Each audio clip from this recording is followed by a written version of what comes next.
Beleza. Nossa história, cara, começa lá no fim do século XIX, tá? Ao final do século XIX, né, o pessoal da área de filosofia, né, da natureza, ainda não se tinha de maneira muito clara essas compartimentalizações, de físico, químico, né, biólogo, engenheiro, se tinha mais do que filósofos naturais, né?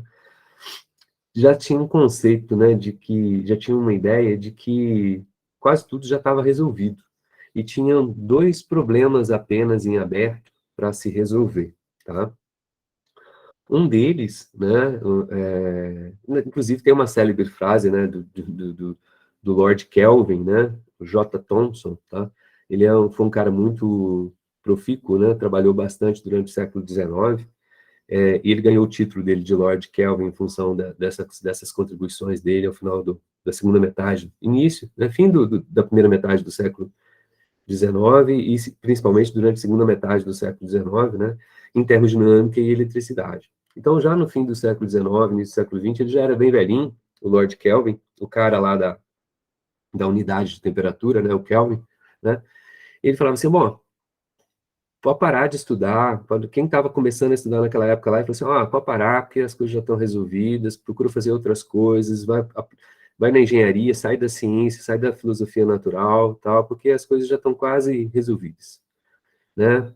Só tem dois probleminhas que a gente tem que resolver, e resolvendo esses dois probleminhas, a gente, pronto, acabou. Acabou, vamos tocar o barco, vamos aplicar essas coisas. Um desses probleminhas estava associado ao espectro de radiação de um corpo negro, tá? Quando a gente fala espectro de radiação, a gente está fazendo uma avaliação em função de energias, né? Em função de comprimentos de onda ou frequências, né? De uma onda e tal, tudo mais, né? E o que é que seria, né, um corpo negro, né? Da física básica a gente sabe, desde a básica, eu digo mesmo lá do colégio, assim, por que um camarada é vermelho? Porque a luz branca, ela é composta por diferentes luzes, né? Na verdade, cada uma dessas luzes tem diferentes cores, né? E aquela brincadeira do disquinho de Newton, né? Que a gente faz nem no ensino médio, né? Mas no ensino fundamental, pinta, né? O disquinho, roda ele, né? Com cada faixa ali com uma cor, roda ele, aí a gente vê que a composição das cores dá algo, não fica branco, né? Mas fica algo misturado, né? E quando a gente mistura, então, fica mais ou menos branco, né? Aí, o que acontece, né? Por que ele é vermelho? Porque a luz, com todas as cores ali, né? A luz do sol, a luz de uma lâmpada e tal, tudo mais, né? As cores, né? Montão de cores é absorvida pelo elemento, né? Que está ali dando pigmenta para o corpo. Se for vermelho, então tem pigmentos vermelhos, né? E tal, tudo mais. E a característica desse pigmento vermelho é que ele absorve todas as luzes com diferentes cores, com menos o vermelho. E aí ele acaba refletindo para a gente o vermelho. Isso é o que a gente aprende lá no ensino básico, né? Aqui a gente vai ter um tópico só sobre interação radiação-matéria e a gente vai aprofundar um pouco mais isso. E o que a gente sabe sobre um corpo negro? O negro, né, ele é exatamente, né, aquele corpo que absorve todas as cores. Ele não reflete nenhuma, então ele fica escuro para mim. Se você joga uma luz, ele não reflete luz nenhuma, ele absorve todas as cores, né? Porém, né, a mecânica, a física clássica, né, ela é muito simétrica, né? Tanto no tempo quanto no espaço, tá? E aí não existe nada que impeça, por exemplo, de eu dizer para vocês o seguinte, ele absorve todas as cores, porque ele, na verdade, também emite todas as cores, tá? Então, se você aquecer um corpo negro, ele vai emitir uma luz para você, né? Que vai ser composta, vai ser, né, formada por luzes com todos os comprimentos de ondas, com todas as frequências, ou seja, todas as cores diferentes que existem, né, no espectro eletromagnético. Joia, né? Então, um corpo que absorve todas as cores, um corpo negro, ele também emite todas as cores, tá? Mas é muito complicado, a gente quer estudar um corpo negro, a gente pega uma tinta preta e pinta um corpo e aí estuda, né, como ele absorve ou como ele emite radiação para a gente, muito complicado. Dependendo do pigmento, vai ser de um jeito, dependendo do outro pigmento, vai ser ligeiramente diferente ou radicalmente diferente, tá? Mas na prática, no laboratório, como é que a gente estuda um corpo negro, tá?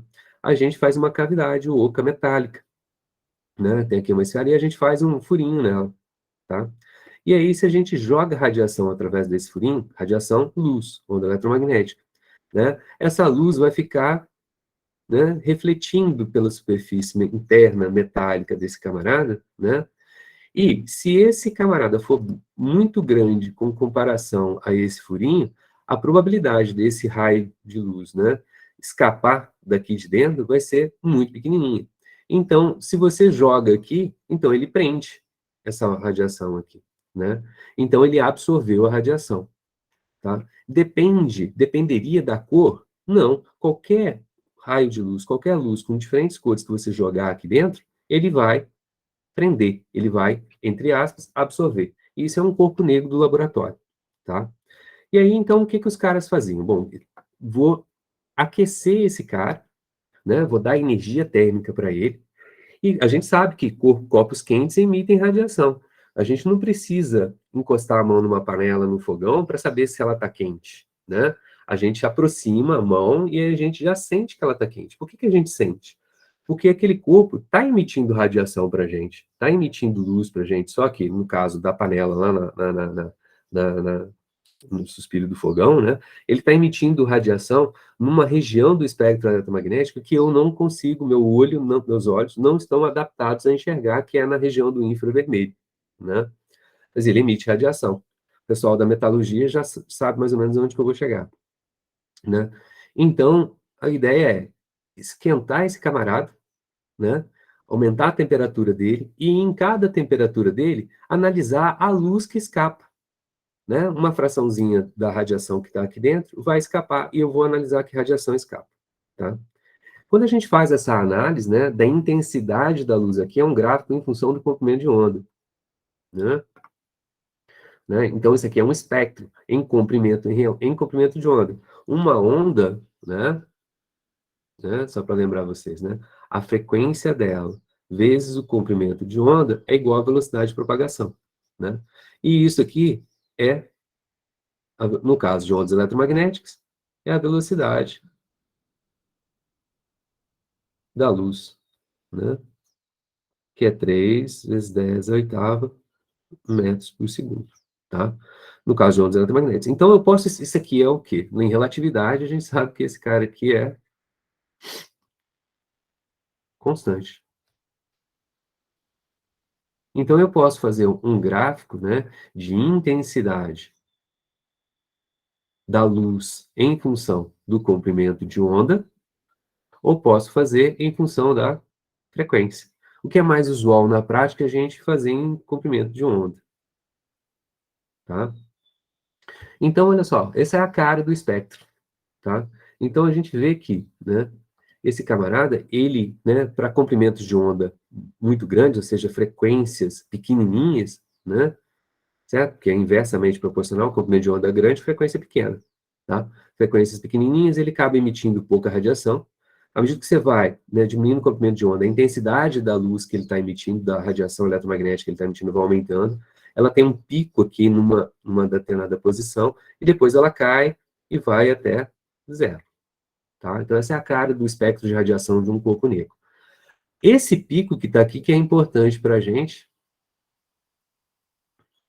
né? Esse pico aqui depende da temperatura. É a lei de Wien, né? Pessoal da metalurgia aí, vocês trabalham com fornos, sei lá, quem trabalha, né, com numa metalúrgica em si. O engenheiro metalúrgico não necessariamente precisa estar dentro de uma metalúrgica, né? Mas quem trabalha numa metalúrgica, qual que é a temperatura de um forno, né, na sua empresa? Se alguém tiver aí e puder me dizer, você trabalha com temperatura na faixa de quanto? 1450, né? Hum? 1400, 1450. 1000, né? 1400, 1450. São temperaturas aí extremamente grandes, né? Você quer, na verdade, ali fundir, não é isso? Né? Ah, se for ferro, né? Você quer, né? Fundir um material metálico, né? Certo? Então, imagina assim, como é que você tem a temperatura certa. Você pode fazer o quê? Ó, vou socar o pau ali, vou esquentar o máximo que puder, colocar o camarada lá dentro, ele vai fundir, né?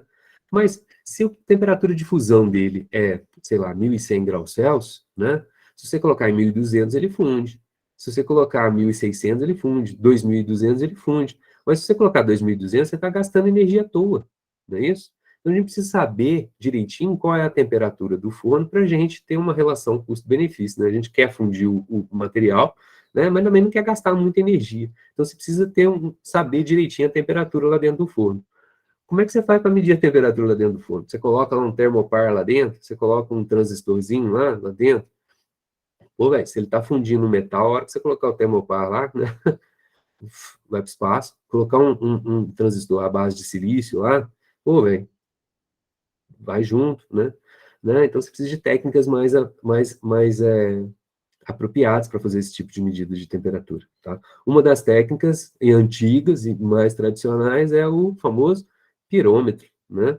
Você olha a cor lá dentro do forno, você olha a luz que está sendo emitida pelo forno, né?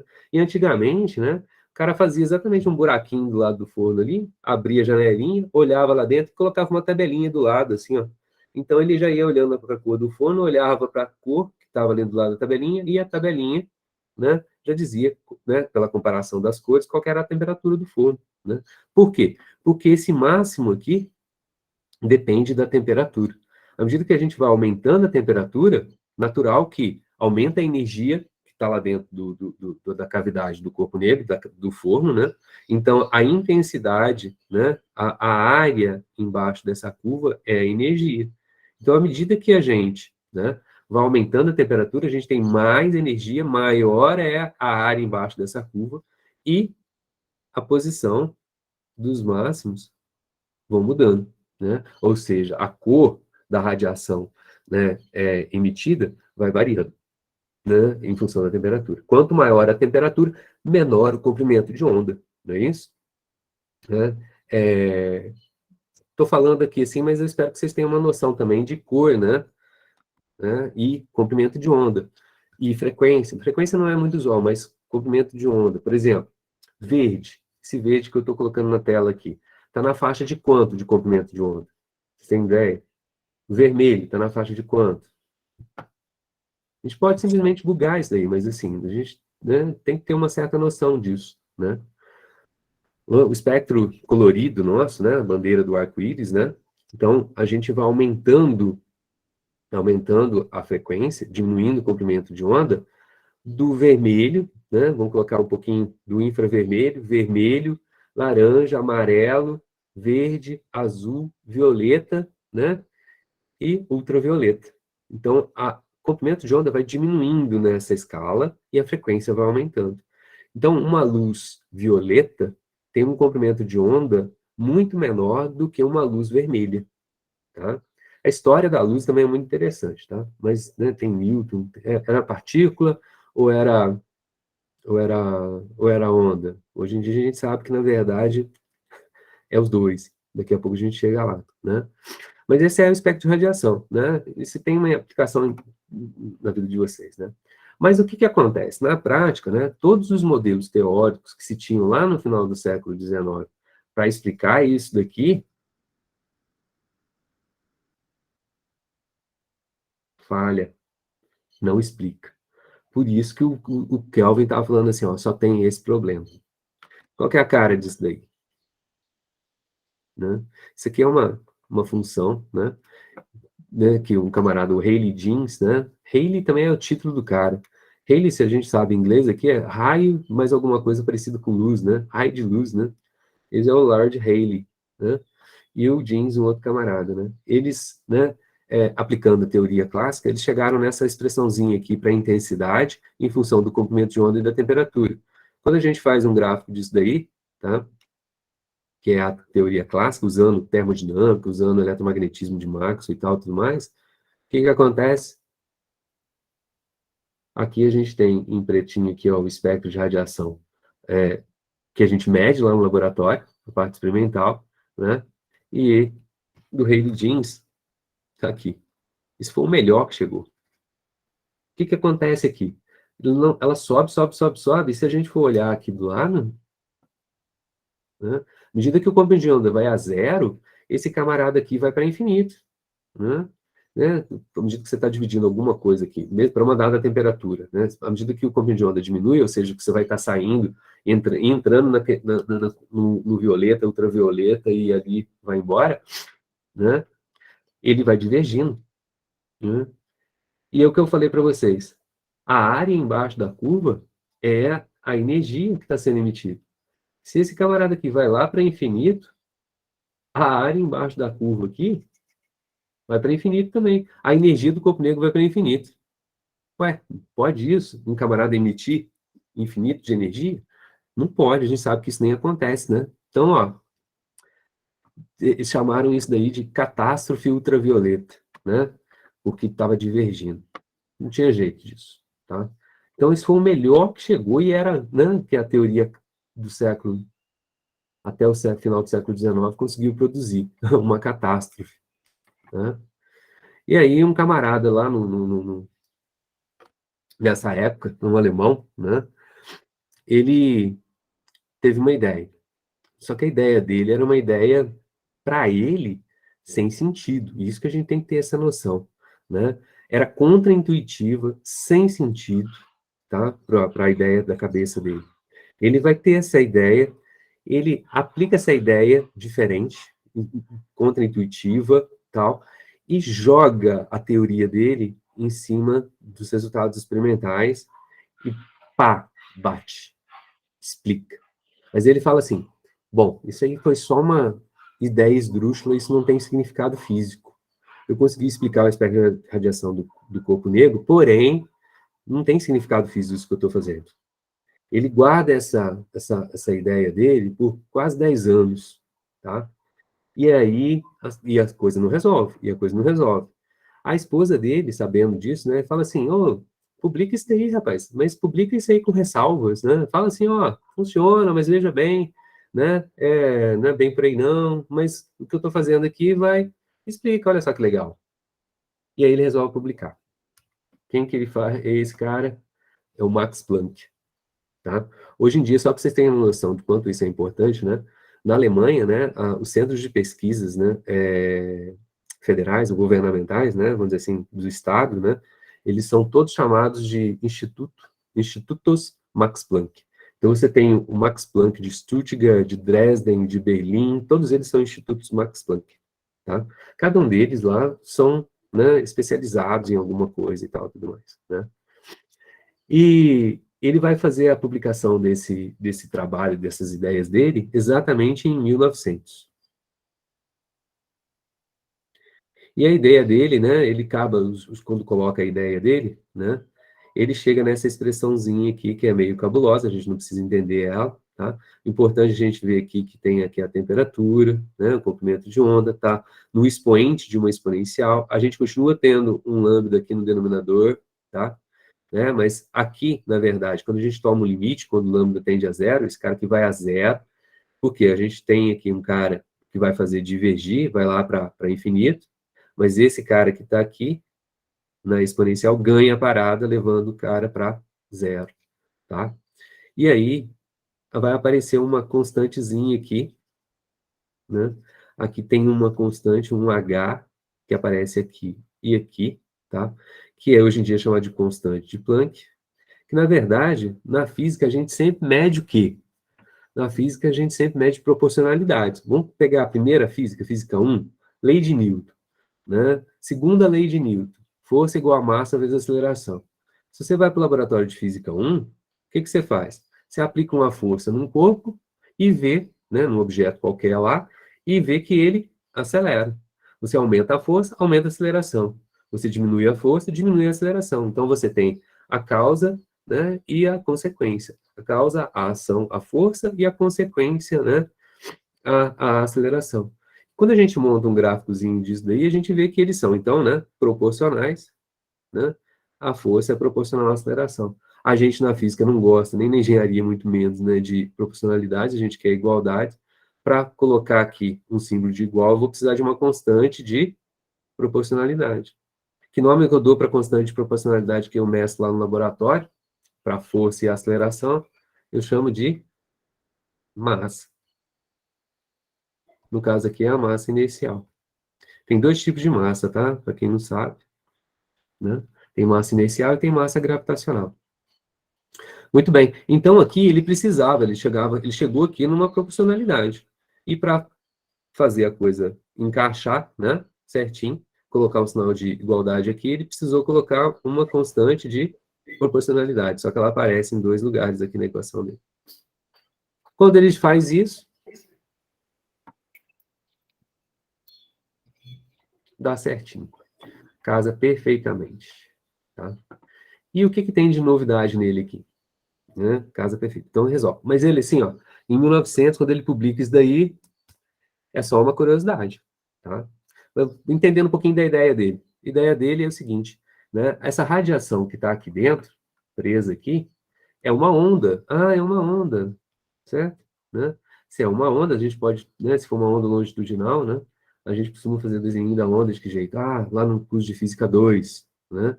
É uma onda numa corda, né? A deslocamento vertical é função da posição e do tempo. Então tem uma ondinha aqui, né? Ela é senoidal na corda, né? É uma função harmônica que descreve o movimento dela, né? Tal. Né? Quando a gente pede para, mesmo quando criança, desenha uma onda, a gente faz exatamente uma senoide, né? Uma função harmônica, né? Pode ser seno, cosseno, não importa. Então aqui, né? A gente tem que essa distância daqui até aqui é o período, né? A gente sabe que a frequência é 1 sobre o período, né? Já coloquei outra relação lá, que é a comprimento de onda vezes a frequência é igual à velocidade de propagação. Então, tem uma série de coisas lá de física 2. Então, aqui, né, a radiação aqui dentro, ela é uma onda eletromagnética, é luz, né? E ela, a princípio, pode ter, essa radiação, ela pode ter qualquer frequência. Ela pode ter qualquer comprimento de onda, né? E a interação dessa radiação ali dentro, né, com os átomos, os elétrons ali da cavidade metálica ali, né, ela é, vamos dizer assim, síncrona, né? Se a radiação, né, tem uma determinada frequência, os elétrons ali têm também a mesma frequência. Na verdade, né, quando a gente aquece, a radiação que emite é devido a esses elétrons que vão estar chacoalhando ali, que vão estar, né, aumentou a temperatura, aumenta, né, a vibração deles, vamos dizer assim, né, tanto da rede cristalina, mas no caso do metal, aumenta a energia cinética dos elétrons de valência que estão livres ali no metal para poder se movimentarem, né? Então, existe uma relação direta ali. Então, do ponto de vista clássico, né, não existe nenhum impedimento, tá, para as frequências ali dentro, né, dessas ondas ali dentro, as ondas eletromagnéticas. Elas podem ter qualquer frequência, tá? Ou seja, os átomos, os elétrons, né, as cargas elétricas desse material aqui, eles podem vibrar com qualquer frequência, com qualquer comprimento de onda. E aí o Planck vai falar assim, não, ela não vai poder mais vibrar com qualquer frequência. Ela vibra com uma frequência tal, né, tal, que a energia dessa vibração desses átomos ali, né, vai obedecer essa relação, frequência vezes um número inteiro, 1, 2, 3, constante de Planck, a constante dele para ajustar os dados experimentais, né, a constante de proporcionalidade, vezes a frequência. Então, se a energia desses caras, né, agora depende da frequência, mas vem em pacotinhos de n vezes uma constante vezes a frequência da onda eletromagnética. Então, a energia desses caras aqui agora vão vir sempre em pacotinhos. H vezes a frequência, uma vez. 2 vezes H vezes a frequência, 2 vezes. 3 vezes, 4 vezes. O camarada que estava lá, ele pode vibrar com essa energia aqui? Não. Pode vibrar com essa energia aqui? Então, eu lembro que a escala vertical que é a energia. Então, ele não pode, só pode essas que são permitidas, entre aspas, né, por a relação. Múltiplos inteiros, né, de uma constante, vezes a frequência da onda lá que estava lá dentro, que está lá dentro, né. Essa constante aqui, eu mencionei ela para vocês, ela é extremamente pequenininha, tá? Aqui ela é 10 a menos 34 joule vezes segundo. Tá? O que ele está fazendo? Né? Ele está dizendo o seguinte, olha só, ele podia ter qualquer frequência, ele podia ter qualquer energia. A partir de agora, ele não vai ter mais qualquer frequência, não vai ter mais qualquer energia. As frequências e as energias vão ser discretizadas, valores discretos, múltiplos de uma constante, vezes a frequência. Uma vez, duas vezes, três vezes, quatro vezes. Então, antes podia ser qualquer, agora não, está discreto. Tá? Professor, só uma dúvida. Esse limite de intensidade que chega, então, dentro do corpo negro depende de quê? A intensidade depende da... Então, essa é a ideia, a intensidade vai ser, é o que eu ia falar agora, olha só. Esses caras que estão aqui, cada pacotinho desses caras aqui, cada múltiplo, H vezes a frequência, H vezes a frequência, H vezes a frequência, é o que a gente chama de quanta, né, de energia, tá? Então, o que é a intensidade no ponto de vista nosso?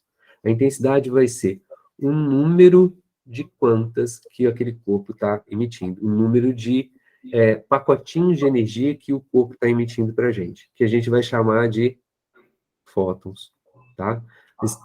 Já eu chego lá, tá bom? Uhum. Então, olha só. O que a gente aprende lá no ensino, na física? Lá, né? Que se as energias são discretas agora, energias de vibração, né? Então, aqui são as energias, a energia de vibração. Se um elétron, ou seja lá, um átomo está vibrando com uma determinada energia, vou chamar esse cara aqui de energia 1, né? Ele agora, essa diferença daqui até aqui, é H vezes a frequência de vibração dele. Então, ele pode absorver energia, pular para cá, né? Mas ele só pode absorver energia H vezes a frequência.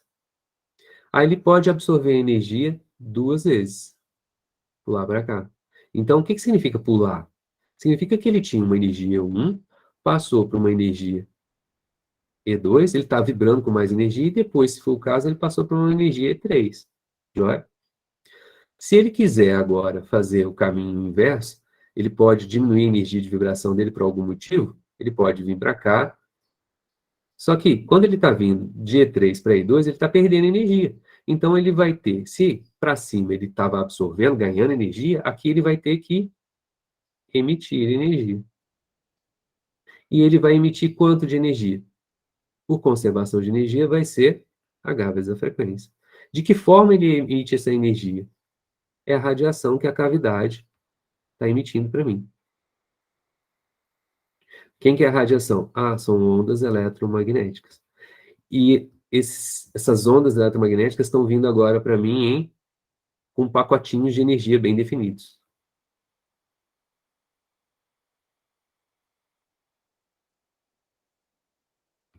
O que é quanta? Quanta? Quanta é uma... Vou falar a verdade para vocês, né? É um truque de marketing, tá? Porque essa física quântica, na verdade, assim, é discretização. Poderia ter chamado de física discreta. Então, os caras resolveram usar uma palavra lá da Grécia que significa o quê? Quanta significa unidade fundamental de alguma coisa, né? Então, por exemplo, qual que é a unidade fundamental de carga elétrica? 1,6 vezes 10 a menos 19 coulombs. A gente encontra 0,8 vezes 10 a menos... Não. A gente encontra 1,1? Não. A gente encontra quanto? 1,6 vezes 10 a menos 19 coulombs. Então, a gente só encontra uma vez isso, duas vezes isso, três vezes isso, quatro vezes isso, né? Qual que é o quantum, ou quanta, né, já portuguesando, né, de carga elétrica?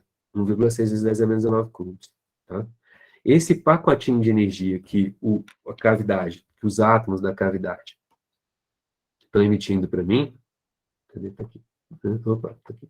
Né? Eles estão vibrando, quando eu estou aquecendo, eles vão vibrar e vão emitir essas ondas eletromagnéticas. Só que as ondas eletromagnéticas que eles estão emitindo aqui, né, elas vêm em pacotinhos de energia.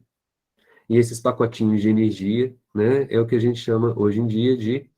Ah, é pacotinho de energia de quê? De onda eletromagnética. Que nome que a gente dá para isso aí? Fótons. Opa. Mas vamos amadurecer essa ideia devagar, tá? Beleza? Vamos amadurecendo isso aí. Isso aí funciona direitinho. Eita, tô aqui. Né? funciona direitinho, tá? Então, olha só, essa palavra é a principal para a gente entender quântica, a gente tem que entender que é uma física discreta, tá? Né? O pessoal que tem uma noçãozinha de eletrônica ou de eletricidade, né? A gente tem dispositivos analógicos, né? Por exemplo, você quer fazer um amplificador de áudio para sua guitarra, para o seu violão e tal, tudo mais. Então, você compra, na verdade, mas o cara que né, gosta de fazer por si só, né, vai, estuda eletrônica, compra os componentes e monta um amplificador para ele, né? Ali ele está trabalhando com eletrônica analógica, os valores de corrente, de voltagem, né, os parâmetros todos que ele tem que levar em consideração para montar o amplificador dele, podem ser o que ele quiser, né? É o contrário, é diferente, na verdade, né, que é o contrário da eletrônica digital, né, quando a gente estava falando de processadores, né, que fazem, né,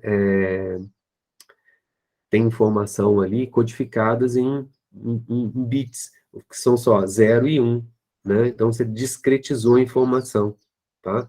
Tá codificando ela em bits, né? Diferente da eletrônica analógica. Isso é um paralelo muito didático, tá? Me perdoem me deem licença, né? Para poder falar disso, né?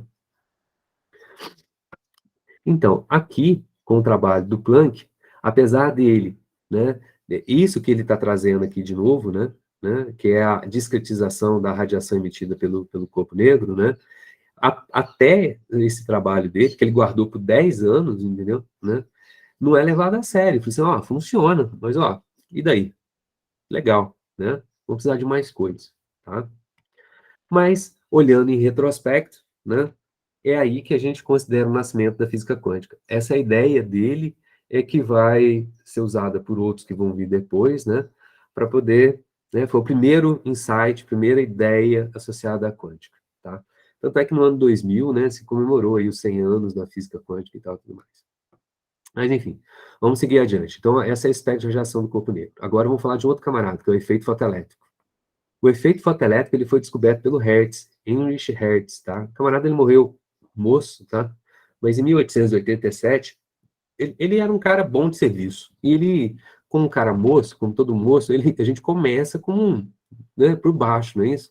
Na empresa, a gente começa ali, né, assistente, estagiário, trainee, pá, efetivou, né, até você chegar lá no sênior, lá em cima, né? Então vai devagar. E ele estava começando o trabalho dele, né? E ele era assistente de laboratório e tal, tudo mais, tinha um bom salário, enfim. Mas ele tinha que fazer alguma coisa boa, grande, para poder se destacar e conseguir dar um salto na carreira dele. E nessa época, poucos anos antes, tá, o Maxwell tinha predito, teoricamente, né, a existência de ondas eletromagnéticas. A história da luz ela é muito rica, é muito interessante. Vou contar ela rapidamente. Tudo começa, claro, enquanto o cara pensa, desde que o ser humano, ele pensa, né, podemos voltar nessa ideia, nessa história até lá na antiguidade, mas vamos começar ela com Newton, já no século XVII. Tá? Ele, exatamente, dá uma pandemia lá em Cambridge, muito parecida com essa aqui que a gente viu aqui agora, né, na época não tinha vacina, graças a Deus, hoje em dia tem, né?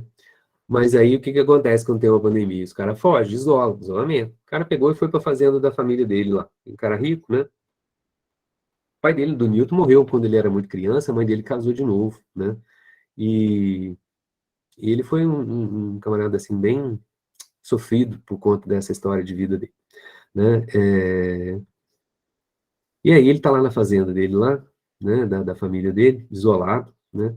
E foi ali que ele, né, naqueles anos de pandemia, que ele teve as grandes ideias dele. Tá? A ideia da maçãzinha caindo lá, da força gravitacional, é uma delas. Outra que interessa para a gente aqui agora é aquela célebre história do disquinho do Newton.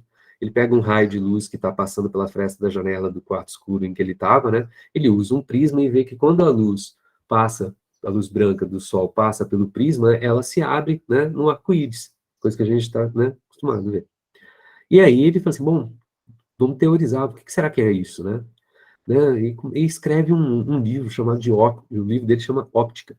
Há poucos anos atrás foi traduzido para o português, tá? O Óptica do Newton. E é um livro muito legal, uma tradução comentada, professor da Unicamp, André Coque Torres Assis, um cara de mineiro de Juiz de Fora, ele. E ele, né, ele tem as ideias dele a respeito da luz. Para ele, Newton era um cara mecanicista, mecânica newtoniana. Então, ele acreditava que é o seguinte, que as diferentes cores estavam associadas a diferentes energias cinéticas. Energia cinética é massa vezes velocidade ao quadrado sobre 2, né? Então, uma cor vermelha, né, a cor vermelha, correspondia a uma bolinha de massa correspondente ao vermelho, sobre 2 vezes uma velocidade ao quadrado. A cor azul ou violeta, né, tinha uma outra bolinha com outra massa, velocidade ao quadrado, sobre 2. Tá? Os caras têm, na época do Newton, não se tinha ainda uma medida da velocidade da luz, mas todo mundo já sabia que era uma coisa muito difícil de medir, né? Era muito grande. Hoje a gente sabe que as velocidades são iguais e é c, 3 vezes 10 oitava metros por segundo. Então, o que que acontece? Uma energia, a luz vermelha vai ter uma certa energia cinética, a velocidade é a mesma para os dois, mas a massa, né, da luz vermelha, da bolinha da luz vermelha, ela é diferente da massa da luz, da bolinha da luz violeta. São diferentes. E o seguinte, aí ele vai propor que a massa, ainda, hein, a massa da violeta é maior do que da vermelha. Isso significa que a energia cinética da luz violeta, das bolinhas da luz violeta, é maior que a energia cinética das bolinhas vermelhas. Né? E aí ele explica, por exemplo, reflexão. Reflexão, o que que é? Ó, a luz, tá aqui uma interface, um espelho, por exemplo, a luz incide aqui com um certo ângulo de incidência, ela reflete com o mesmo ângulo. Se você fazer essa experiência com bolinhas, não vai respeitar ângulo de incidência igual ângulo de reflexão? Vai, né? Você pensar numa bolinha, é igual a mesma coisa. Você faz essa experiência e obtém isso aí. Isso é só o primeiro exemplo, né? Ele pega e faz isso para toda a física dele. Só que, paralelo ao Newton, tinha um outro camarada chamado Huygens, tá? Um dinamarquês, que ia falar assim, acho que não é bolinha, não. Eu acho que é onda, tá?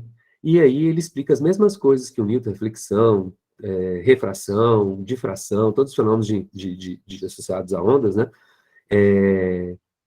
Interferência, né, de ondas e tal, tudo mais, né? Ele explica, né, direitinho. E aí fica uma briga. Briga é modo de dizer, entre aspas, né? É partícula, é bolinha, né? Ou é onda? Né? É Newton, a ideia de Newton está certo, ou é o Huygens da luz, da onda, luz como onda está certo? Isso aí vai se movimentar, essa ideia vai seguir, né? Em paralelo, até que uma experiência, ou um conjunto de experiências vai dizer, ó, é isso, ou é aquilo outro. É a experiência que diz pra gente o que que é o que, né? Não é a minha ideia, a minha vontade, né? Como diz a turma, e hoje em dia é muito importante frisar isso, né? A ciência nem aí para sua opinião, né? Para não usar aquela série para tá cagando e andando para sua ideia, para sua opinião. Ciência não tem política, ciência não tem ideologia, ciência, né, não tem opinião. Ciência é o quê? Fato, certo? Isso que é importante a gente ter. Né? O momento nosso é meio momento de vida nossa, nós estamos vivendo, ele está meio conturbado com relação a isso. Aí o que que acontece? Né? Vão aparecer já no final do século XVIII, 1700, para início do século XIX, 1800, né? Uma série de experiências físicas, né? Os caras começam a conseguir fazer, que vai favorecer, né, a ideia ondulatória. E uma experiência muito importante que a gente vai trazer aqui é a experiência da dupla fenda de Jung, né? Thomas Jung, que é um britânico, né? De 1801. Quando o Jung faz a experiência dele, a gente vai falar dela daqui a pouco com calma, bate o martelo. Luz é uma onda eletromagnética. Né? Desculpe. Luz é uma onda. Ainda não é uma onda eletromagnética. É uma onda. Ponto. Morreu. 1801.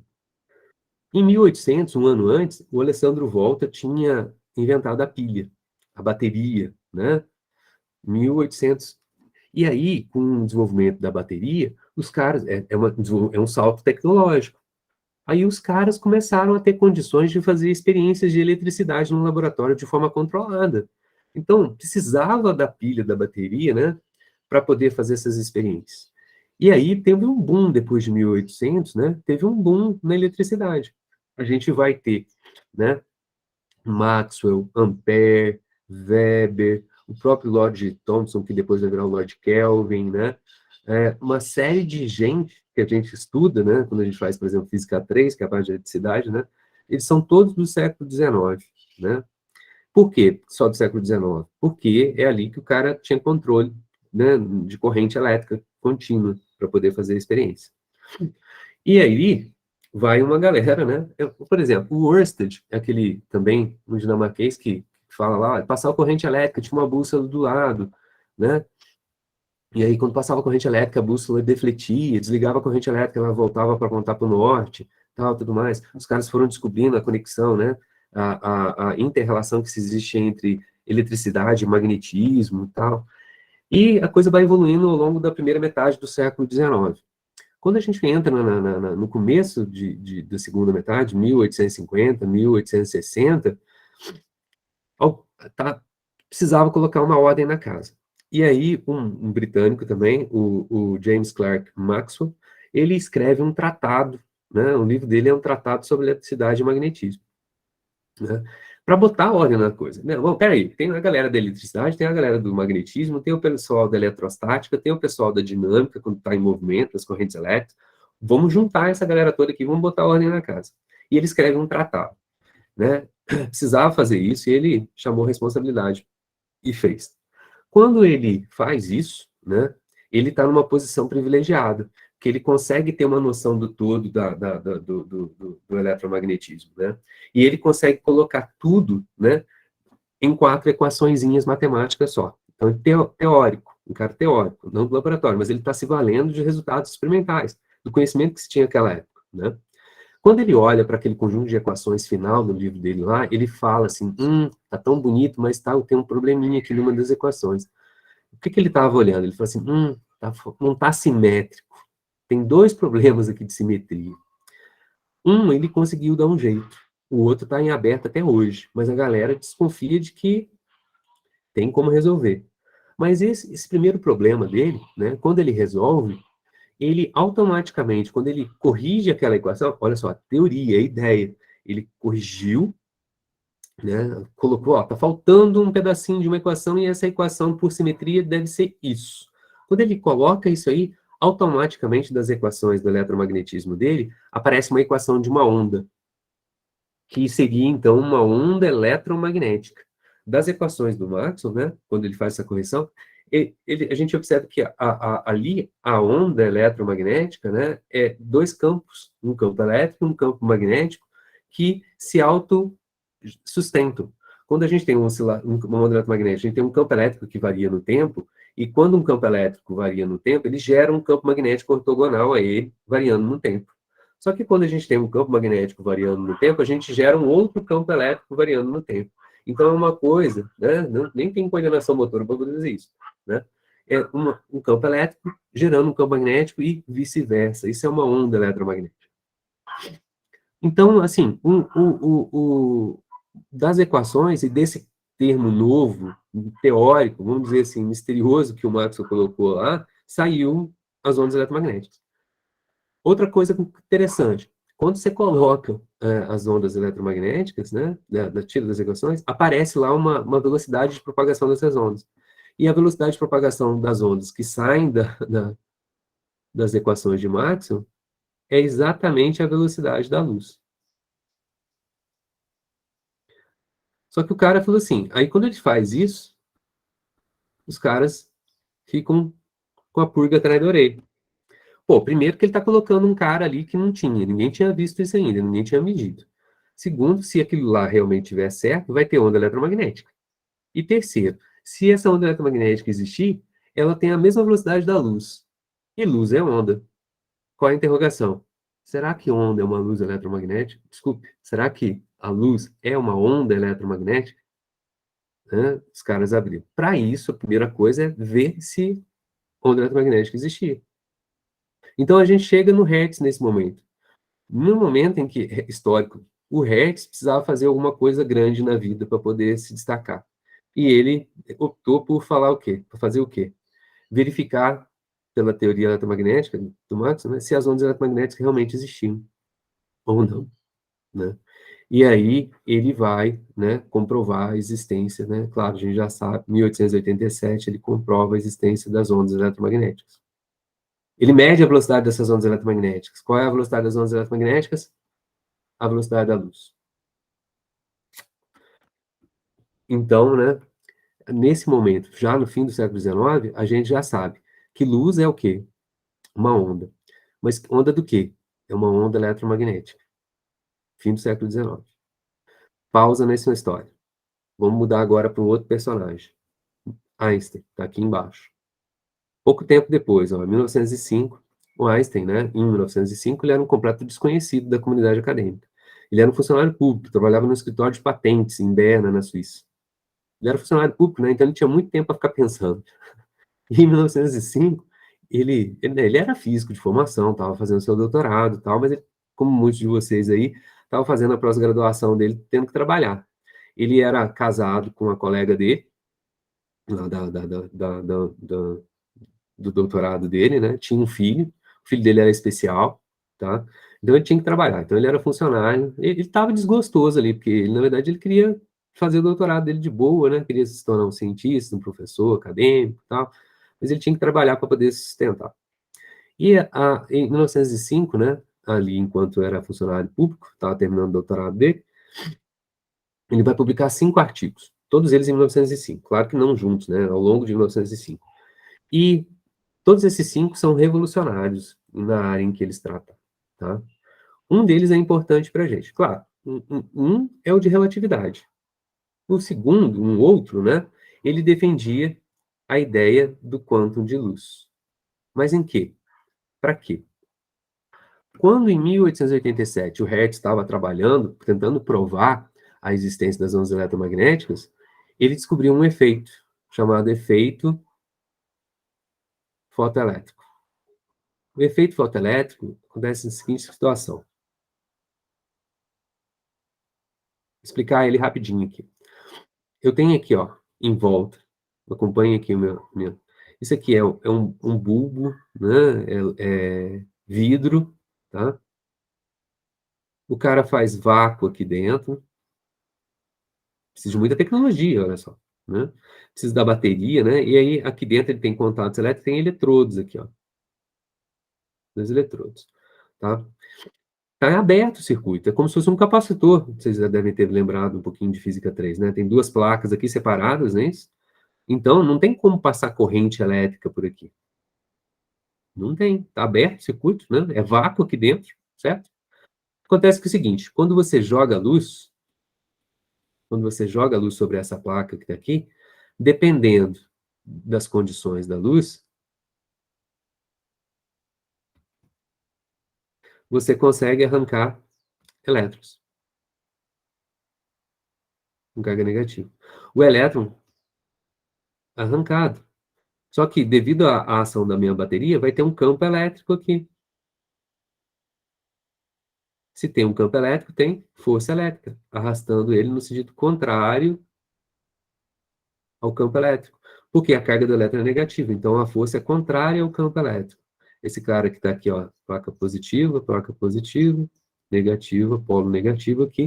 O campo elétrico vai do positivo para o negativo. Baralhou um pouquinho aqui, porque isso fez a superposição, né? Deixa eu puxar um pouquinho assim.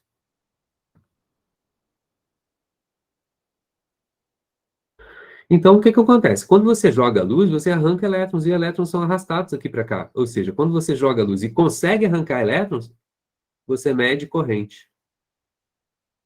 Esse é o efeito fotoelétrico, porque você está foto de luz, né? Elétrico, porque você está arrancando elétrons do metal, do material que você colocou aqui. Tá? Ele descobre isso. Eu não vou entrar em detalhes a respeito de como, né, de como a gente pode entender o que está acontecendo aqui. O importante é a gente entender que a gente, com eletromagnetismo de Maxwell com a mecânica newtoniana, a gente não consegue explicar o efeito fotoelétrico.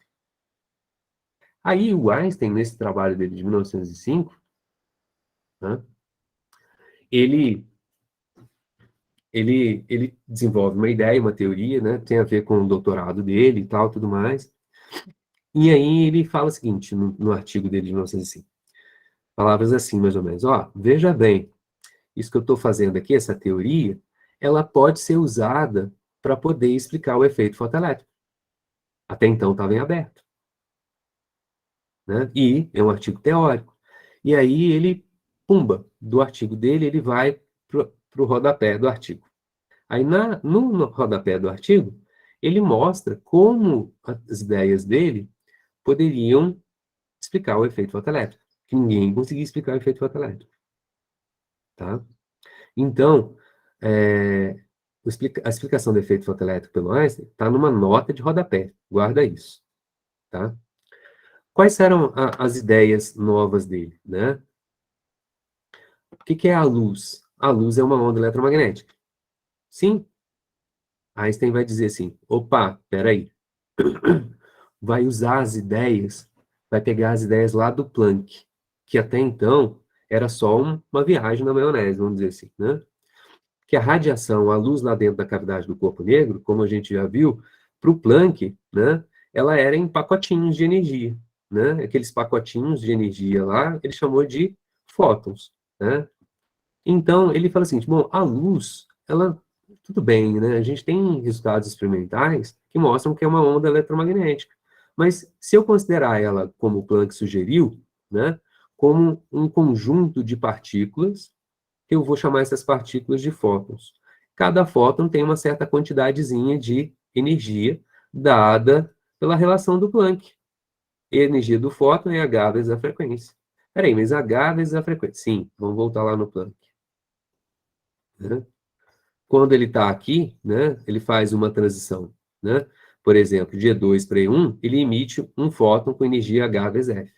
Quando ele, pelo contrário, ele faz uma transição do E3 para o E1, então ele está emitindo 2 vezes H vezes a frequência. Na verdade, ele está emitindo 2 fótons, cuja energia é H constante vezes a frequência. Ah, tá. Né? Então ele passa a ser um conjunto de partículas. Nessa hora, o Newton, dentro do caixãozinho dele, lá na abadia de Westminster, começa a se dar umas mexidinhas, assim, né? Se epa, voltou essa história de partícula. Mas para Einstein, né, a luz continua sendo uma partícula sem massa. Verdade. O que é a intensidade da luz? O que é uma luz mais intensa ou menos intensa? Do ponto de vista clássico das ondas eletromagnéticas, a intensidade da luz, ela é proporcional ao módulo do campo elétrico ao quadrado. O campo elétrico, né, ele tem uma intensidade, né, ele está variando no tempo, tal. Ele tem uma amplitude, né, de pico a pico ali, tá? Então, quanto maior a amplitude da oscilação do campo elétrico, né, mais intensa, né, é a luz, mais brilhante é, né, se a gente estiver falando de uma lâmpada, né, maior é a intensidade do campo elétrico daquela onda eletromagnética. Agora, para Einstein, né, esse cara aí é número de fótons. Então, uma luz mais intensa, ela é mais intensa para mim, por quê? Porque aquele camarada que está ali, a lâmpada, ele está emitindo uma quantidade muito grande de fótons. Uma luz menos intensa emite uma quantidade menor de fótons. Tá? Cada fóton, então, né, a luz são fótons, a intensidade é o número de fótons, e a energia desse camarada, né, é dada pela ideia do Planck. Quando ele faz isso aí, ele chega numa relaçãozinha que explica 100% do efeito fotoelétrico.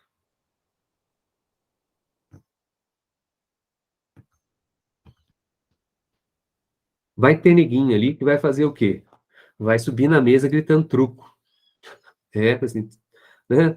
Truco, ladrão, né? Opa, né? Não tem... Por quê? Porque, ué, acabamos de contar a história de que, né, Newton começou com partícula, Huygens onda, os caras foram fazendo experiências, e em 1801 não é onda, pá, vem um Maxwell, onda eletromagnética, vem o Hertz, e pá, luz é onda eletromagnética.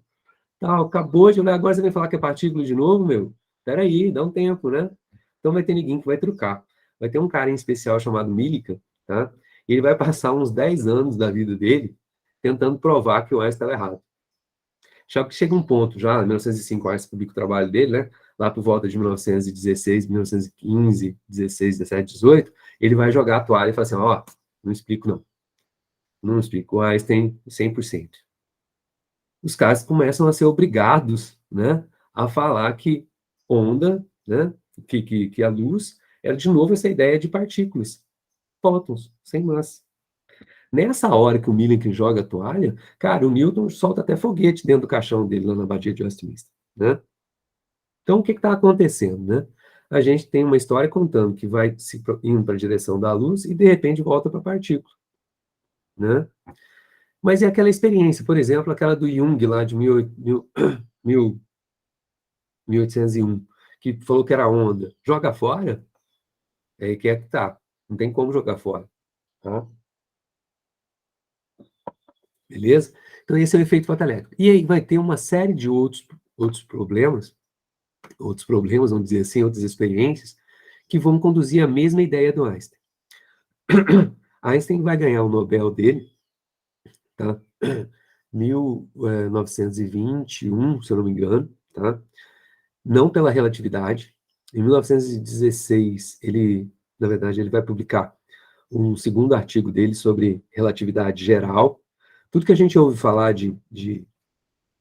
né, buraco de minhoca, curvatura no espaço-tempo, tal, é relatividade geral, que é um segundo trabalho dele, né, de 1916, se não estiver enganado, tá? Que ele publica junto com um colega, né, um russo, matemático, Minkowski, né, e ele consegue, trabalho dele de 1916, relatividade geral, né, ir além da relatividade restrita ou especial de 1905. Tá? Essa é outra história para contar, muito interessante também. Mas ele vai falar assim, hoje tudo a gente lembra do Einstein né, relaçãozinha, E igual a mc ao quadrado. O que é isso daqui? Isso aqui é lá o trabalho de 1905, isso é verdade. Né? Aqui está dizendo para mim que massa nada mais é do que uma forma de energia. Onde que a gente vê isso? Ah, num reator nuclear, numa bomba atômica, né? Agora a gente está falando aí de Guerra Fria de novo, né? Então, tem problemas aí acontecendo, né? A gente está aqui graças a reações de fusão nuclear que acontecem lá no núcleo da nossa estrela, né? No nosso Sol, tá? Então, lá, a energia que está chegando até aqui, através das ondas eletromagnéticas da luz solar, né? Ela vem de um processo de conversão de massa em energia, né? Dois prótons se juntam para formar, né? Próton é um núcleo de hidrogênio, eles se juntam para formar um núcleo de hélio, e quando a gente faz a continha das massas, a massa de dois prótons separadas é maior do que a massa de dois prótons juntos. Então tem uma diferença de massa. Onde que está indo a diferença da massa? Está sendo convertida em energia. Quando essa reação, o pessoal da química é a mesma coisa. Quando a gente junta, por exemplo, o cloreto de sódio, desculpe, né, formar o sal de cozinha, junto o cloro com o sódio, né, eles vão para uma condição de mais baixa energia e a gente tem ali uma reação isotérmica. Só que agora a gente está falando lá no interior do Sol, né, uma reação de núcleo, né? A gente vai falar de ligações químicas daqui a pouco, né? No tópico nosso é esse. Então, quando a gente junta, né, dois prótons, né, eles vão para uma condição de mais baixa energia e liberam energia para a gente, né? Tá? E a energia está na ligação entre esses dois para formar um núcleo de hélio agora, tá? Então, a gente sabe que tudo de Einstein é relatividade, né? Pô, e aí, ele vai ganhar o prêmio Nobel dele de 1921 por conta do quê? Da relatividade? Não, ele vai ganhar por conta da explicação do efeito fotoelétrico. Aonde que está a explicação do efeito fotoelétrico nos artigos dele? Na nota de rodapé. Então, Einstein ganhou um Nobel com uma nota de rodapé. Né? Por mais incrível que possa parecer, essa é a verdade. Tá? Ele poderia ter ganhado outro Nobel pela relatividade, mas acabou que não ganhou. Ele, em 1921, ele ganha o Nobel, mas ele era judeu, né? Pô, galera nunca olhou, né? Não foi só durante a Segunda Guerra Mundial que os caras eram contra os judeus e tal, mas os judeus foram perseguidos ao longo de toda a história deles, né? Desde da diáspora, né? Pô, os caras, vamos ser sinceros, né? Os caras ali, eles sempre foram muito rebeldes. Os romanos, né? Que dominavam ali a Palestina, né? Chegou uma hora, né? Cansou, cara. Cansou dos judeus. Cansou ali né, dos hebreus ali. Cansou das encrencas deles. Aí o imperador romano pegou, né, uma legião, né? E falou assim, ó, vai lá e limpa. Vocês sabem dessa história, talvez não, talvez sim, talvez não, né? Mas os caras chegaram ali limpando mesmo, cara. Chegaram ali pelo norte daquela região e foram destruindo tudo. Foram matando quem eles encontravam pela frente, criança, homem. E a galera que não é boba nem nada, o que fizeram? Picaram a mula, cara. Ficaram com medo, né? Vou ficar aqui, vou morrer. Os romanos botaram os caras para correr. E os caras se esparramaram pelo mundo. E aí o grande problema é esse hoje em dia, né? Ficou aquela terra vazia ali. Aí o que aconteceu? Existe terra vazia que o ser humano não ocupe? Não, né? Naturalmente, o que aconteceu? Os vizinhos, os árabes hoje em dia, né? Os palestinos e tal, tudo mais, ocuparam aquela terra. E esse que é o problema, né? Os judeus voltaram para lá, quiseram voltar depois da Segunda Guerra Mundial, falaram assim, não, vamos criar o Estado de Israel. Mas já tem os caras morando lá. E quanto tempo? Já estão há 2.000 anos morando lá. Como é que você chega lá e fala pro cara, sai daqui que aqui sou eu que mando? Eu que essa terra aqui é minha. Complicado, cara, né? Pois é, crise palestina é isso.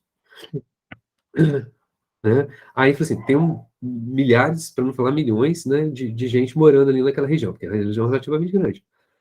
Vai para fora, que agora que é meu. Mas você vai para fora, vai para onde? Vai para os estados, né, vizinhos. Quando você que está ali já com problemas e tal, tudo mais, quando vem milhões de pessoas invadindo seu território. É complicado, né? Como é que você vai? Você vai cuidar dessas pessoas agora? Você vai aceitar isso? Não. Aí arrumou briga com todos os vizinhos. Mas, enfim. Então, Einstein, né, ele não vai receber o Nobel dele em 1921, tá? A galera vai tentar boicotar ele porque ele era judeu, né? E ele só vai receber o Nobel dele em 1922. Né? Então, 1922 tem a celebração lá de entrega do Nobel, são 2 Nobéis de Física, porque em 1921 os caras tentaram segurar e boicotar o Einstein, porque ele era judeu. Mas, enfim, então vão aparecer outras experiências, todas elas, por exemplo, efeito Compton, tá? Efeito Compton é legal, para quem gosta agora, tá na mão. Olha só, como curso de física. Quem assistiu Matrix, né? Lembra a trilogia do Matrix? Daquela história que hoje em dia está na moda, o que é do Matrix? Ah, você vai tomar a pílula vermelha, né? Ou, né, você escolhe a pílula para sair da Matrix. Gente, é triste, mas tá dando risada, mas é triste. Não tem? O que que qual que é a ideia como é que é? As máquinas, né? Que nem Exterminador do Futuro. As máquinas tomam conta, não é isso? Tal, e escravizam os humanos, né? Transformam eles em baterias, tal. E aí os caras que conseguem se libertar, né, eles montam uma resistência, né, e quando eles estão, né, vamos dizer assim, em luta, em batalha com as máquinas, né, uma das armas que os caras têm contra as máquinas é o famoso pulso eletromagnético, né.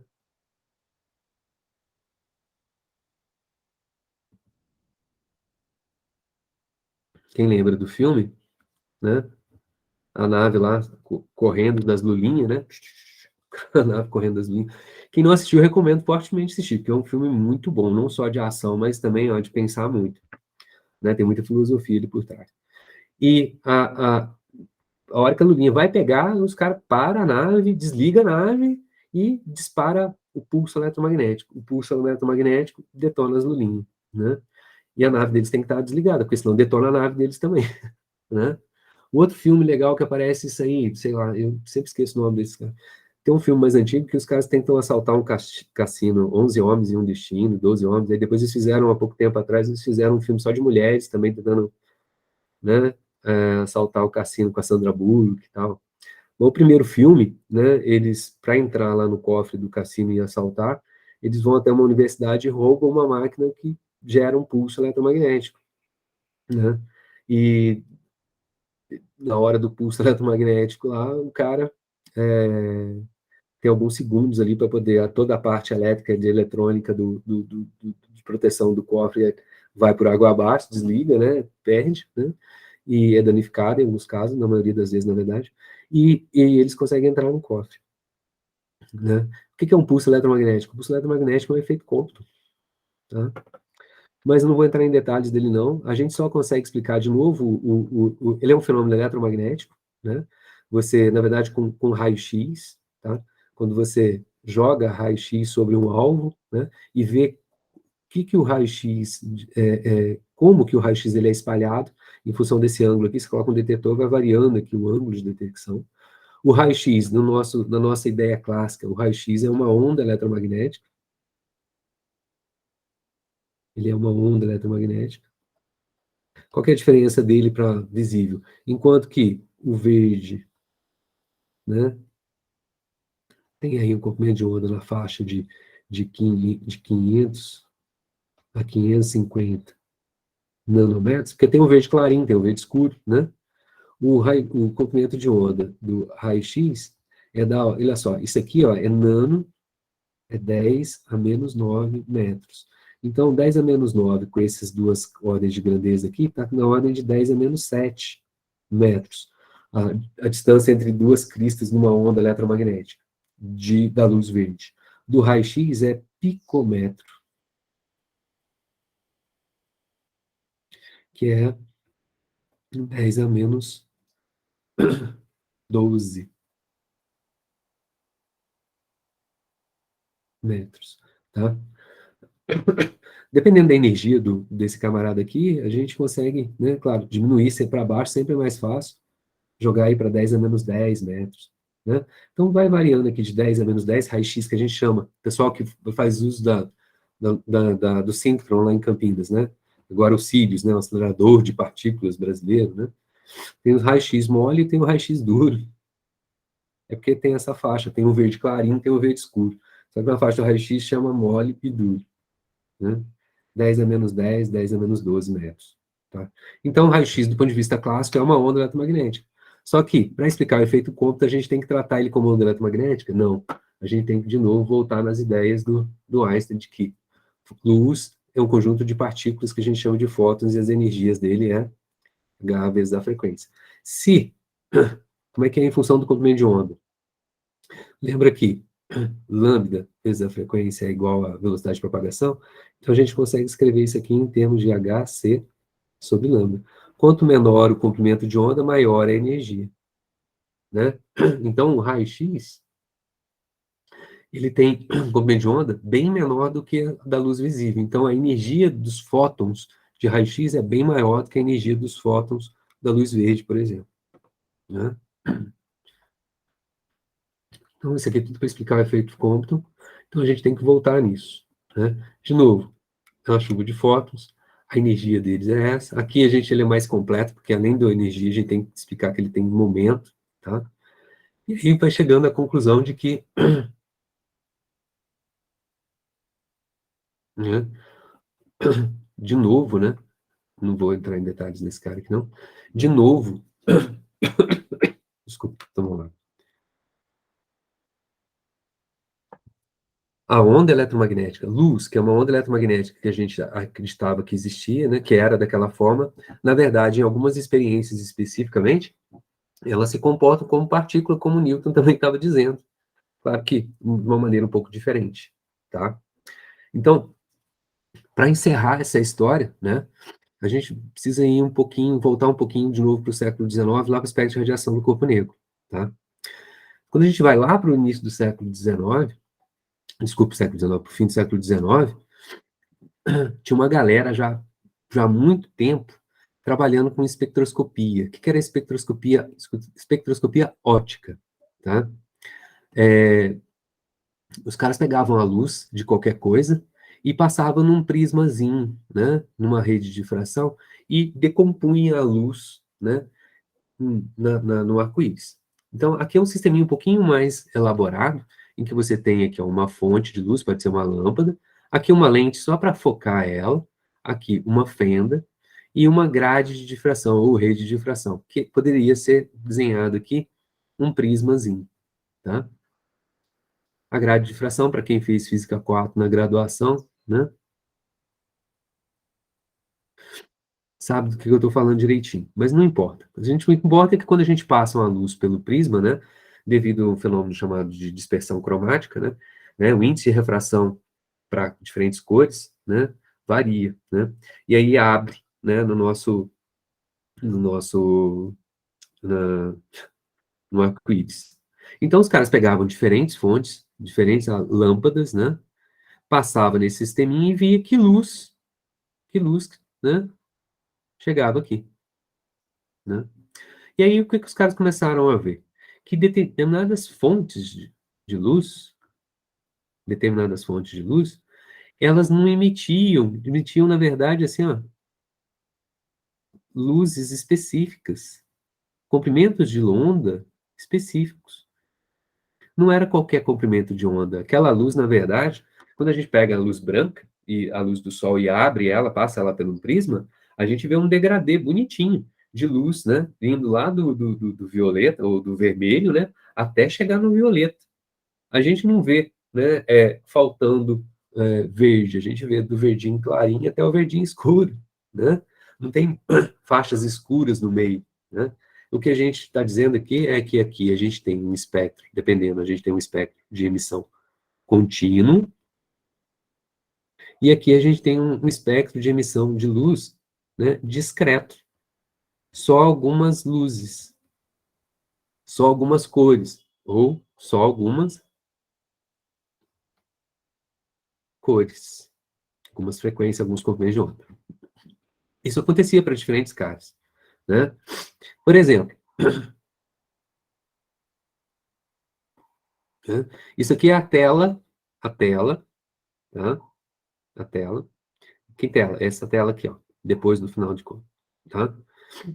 Né? É a tela de projeção, onde que você vai ver se está com isso, né? E aí, quando você usa, por exemplo, uma lâmpada de hidrogênio, né? Como é que é isso, lâmpada de hidrogênio? Você pega aqui um bulbo, uma lâmpada na vidraria, que nem a lâmpada incandescente mesmo, né? Enche ela aqui de gás, gás do hidrogênio, e aí coloca aqui, ó, um eletrodozinho, aqui, e faz passar uma corrente elétrica pelo gás, né? O que que acontece quando você passa a corrente elétrica pelo gás, né? Os elétrons daquela corrente, né, vão batendo nas moléculas do gás, do hidrogênio, vão bater que nem uma bola de sinuca batendo na outra, né? Uma bola está parada, a hora que o bolão branco vem, bate na bola numerada, né? Bateu, essa sai, ela entra em movimento. Ela estava parada, não tinha energia cinética. A hora que tem a colisão, ela ganha energia cinética.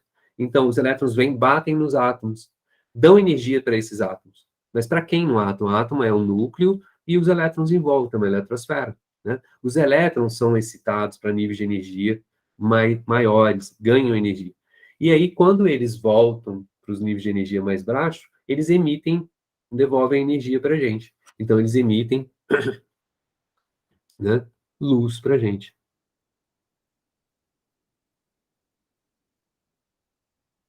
Tá? Isso é lâmpada fluorescente, é isso. Então, uma lâmpada com hidrogênio, quando faço essa experiência aqui, né, ela emite só essas linhazinhas aqui para mim, ó. Aqui é em comprimento de onda, ou seja, são cores diferentes que a lâmpada de hidrogênio emite. Quando eu uso agora mercúrio a gente usa hoje em dia, né? Tem aqui, ó, as luzes que ele emite, diferentes, ó. As mais intensas estão aqui, ó. As mais intensas estão entre, aqui é verde, e aqui já é vermelho. Quem está entre o verde e o vermelho, mais ou menos por aqui? Que cor? Amarelo alaranjado, né? É. Ué, essas lâmpadas de mercúrio, vapor de mercúrio que a gente tem, não, na iluminação pública, hoje em dia está sendo trocado tudo por LED, né? Mas que a gente tinha antigamente, né? Antigamente, poucos anos atrás, né? De vapor de mercúrio. Qual que é a cor da lâmpada? Que iluminação? É branca, branquinha, azulada ou era o quê? Aquele é amarelo. É amarelado, alaranjado, né? Porque a lâmpada de mercúrio emite aqui, ó, essas cores aqui, ó, mais intensamente. Na região aqui do laranja, né? Amarelo alaranjado, né? Né? Certo? Neônio, mas tem lâmpada de neônio, não tem? Né? Neônio tem, sempre foi muito usado. Aqui é o conjunto deles, ó.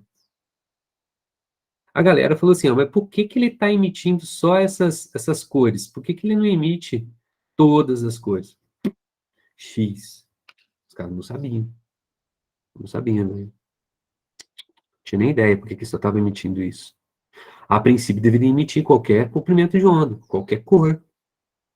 E não, os caras faziam experiência e emitiam isso, né? E olha só que interessante também, quando a gente faz uma experiência reversa, esse aqui é o que está emitindo, emissão. A gente pode fazer uma medida de absorção. Por exemplo, a gente joga aqui, ó, pega o mesmo bulbo que está aqui, né? Aqui está com gás, né? Pode ser hidrogênio, não importa, né? Aí a gente joga uma luz branca. Não tem branco aqui. Será que tem branco?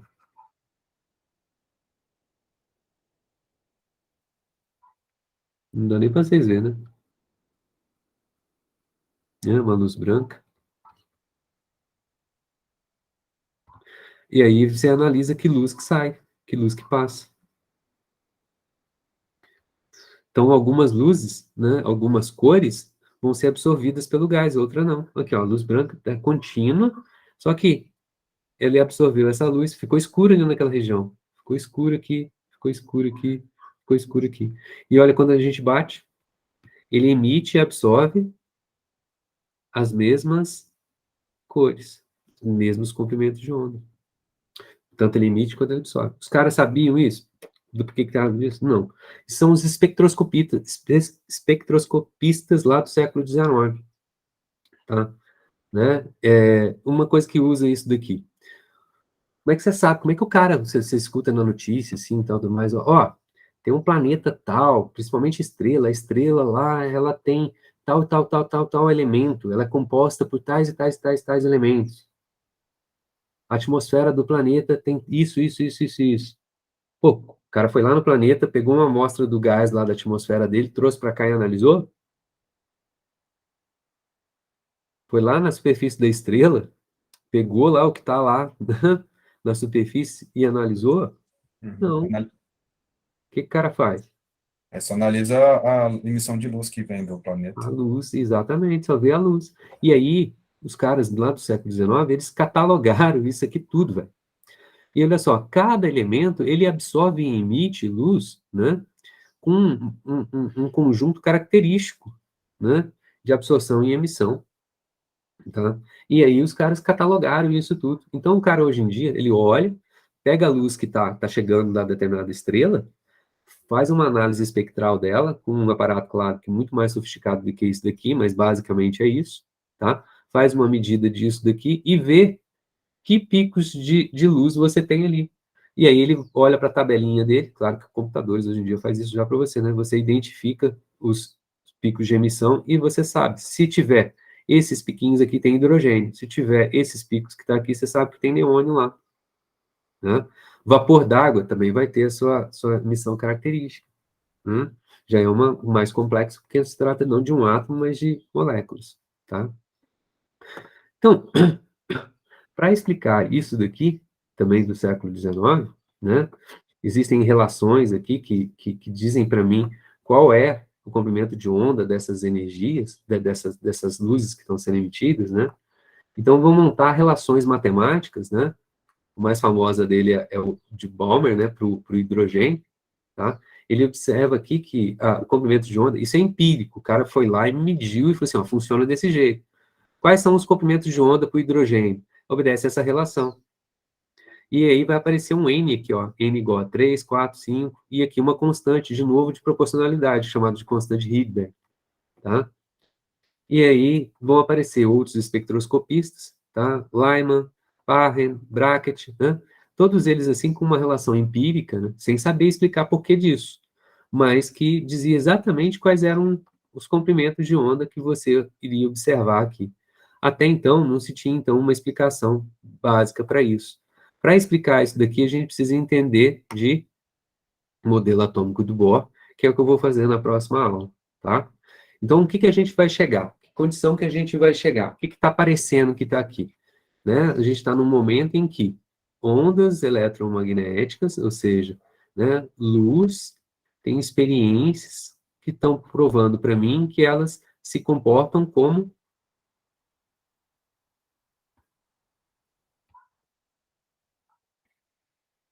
partículas.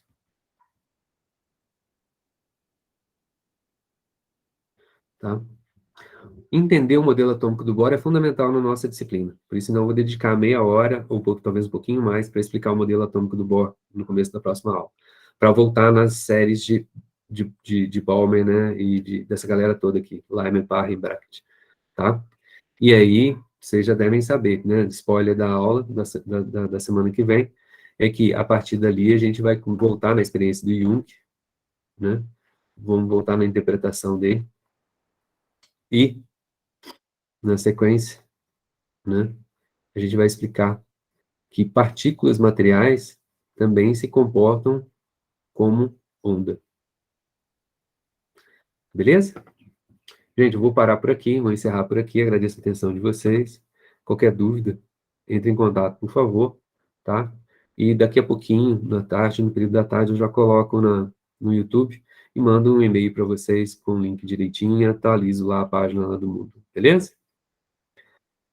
Bom restinho de dia para vocês, obrigado pela atenção, um abraço, até a próxima. Obrigado.